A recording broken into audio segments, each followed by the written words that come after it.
Welcome to the Dark Shiny Unicorn blog. I'm Teresa Gehrke. Thanks for stopping in. Last week just sped by with all of the election news, and congratulations to President-elect Joe Biden and Vice President-elect Kamala Harris. If you haven't watched last week's blog, I would encourage you to do that. I explored what motivates people to hack. I discussed the motivation of coercion and was so excited about it that I really wanted to delve further into cyber coercion. I'm referencing the report I shared in last week's blog called Understanding and Countering Cyber Coercion by Quentin Hodgson of Rand Corporation. Let me define it for you. Cyber coercion is defined as the use of cyber capabilities to compel an opponent to undertake an action it would not normally wish to perform and avoid an undesirable outcome. The paper seeks to address how a state can employ cyber capabilities to compel another state or non-state actor to accommodate its ambitions, how cyber coercion might take place in ways that the United States and its partners can recognize, respond to, and counter attempts at cyber coercion.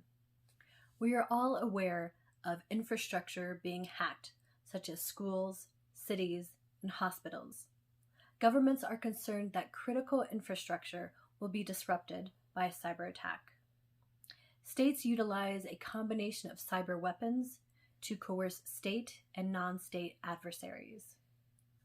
The report looks at how Russia and North Korea use cyber coercion to compel agents to do their dirty work. What are the dynamics taking place to coerce? What factors indicate when cyber coercion takes place? And how can cyber coercion be prevented? Hodgson discusses two types of coercion. The active coercion, known as compellence, involves the active use of force in order to compel action by another.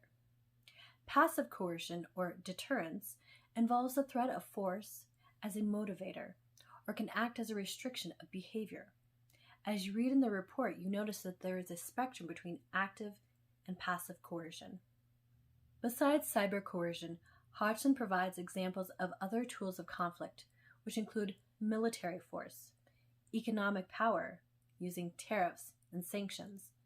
Social influence can also be a tool used as one might experience in an Asian honor culture.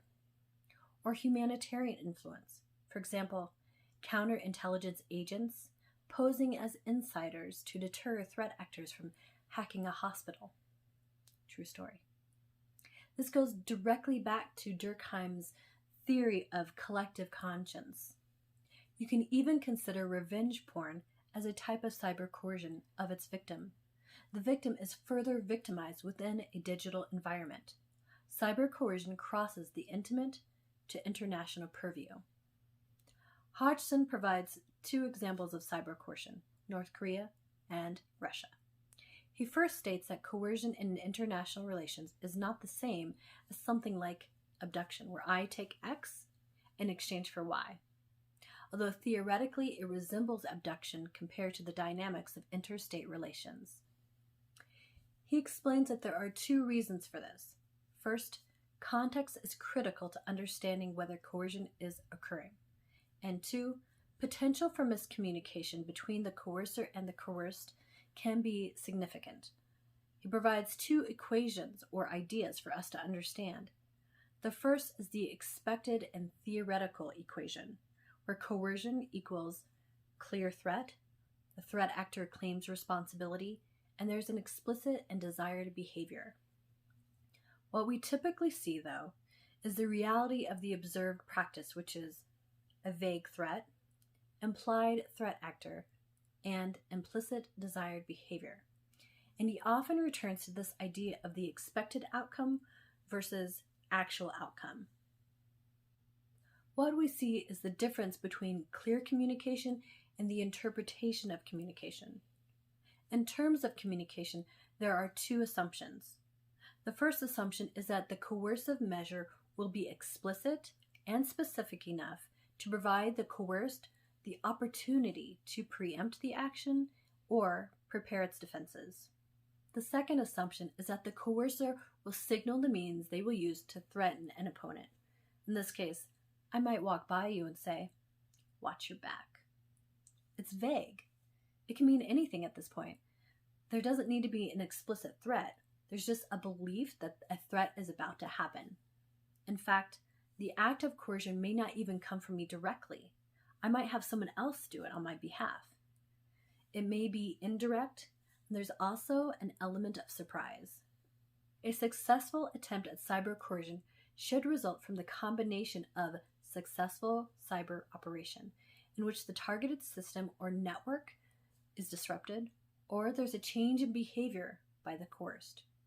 Even in cases where the operation is successful, it appears behavioral changes are few. Whether because the threat actor carrying out the operation overestimated the impact or underestimated their adversary. In the report, he shares 2 examples of cyber coercion, examining first North Korea and the Sony Pictures attack in 2014.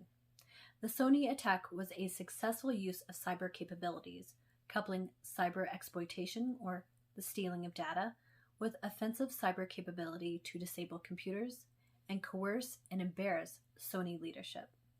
The other example is of Russia and Ukraine. One of the primary conflicts is that of land. There is a geopolitical and geoeconomic instability, which is a motivator. The ultimate goal was to destabilize the political and social cohesion in Ukraine, with the attempt to shape Ukraine's behavior and have it be more in lockstep with Russia through cyber attacks on infrastructure. When I shared with my mom that I was going to be doing this video and blog about cyber coercion, we started talking about conflict, and there always seems to be this conflict around land. And I immediately remembered the scene from The Princess Bride where Vicini is talking to Wesley and they're arguing, and he says, "Never get involved in a land war in Asia." Hodgson says that there are 2 considerations when determining whether cyber coercion is occurring. The first is to recognize that the instigator will not always present explicit demands. There may not be an equivalent of a ransom demand. In many cases of state-on-state conflict, the relationship is long-standing and complex, and therefore the nature of the demands may be more implied than explicitly stated. Second, the demand will not explicitly state the form in which the threats will come. The threat may never materialize. Nation-states must carefully consider the response and the outcomes of the cyber threat. How much risk is worth bearing, and should the risk of threat be escalated, and to what extent? Ultimately, you have to decide how to recognize the cyber coercion and thwart it. Ideally, he suggests improving resiliency when faced with a cyber attack. A key point to understand about cyber coercion is the issue surrounding communication. Communicating the threat may not be explicit. More often than not, it's vague and shrouded in doubt. The punishment implied, and those who would take responsibility will either deny their involvement or utilize a third party to do their bidding. Lastly, will the desired outcome or behavior be just that, desired? I suppose that's determined by the threat actor. So what do you think of cyber coercion? There's a lot of nuance discussed in this report. It's definitely worth exploring more, and I found myself very intrigued by the whole topic. I know this was a really heavy topic, so thank you for listening. Please connect with me on LinkedIn. You can follow me on Twitter or Instagram. Please subscribe to my YouTube channel. Next week, I'm going to be discussing hacktivism and returning a little bit to this report. But thank you and stay shiny.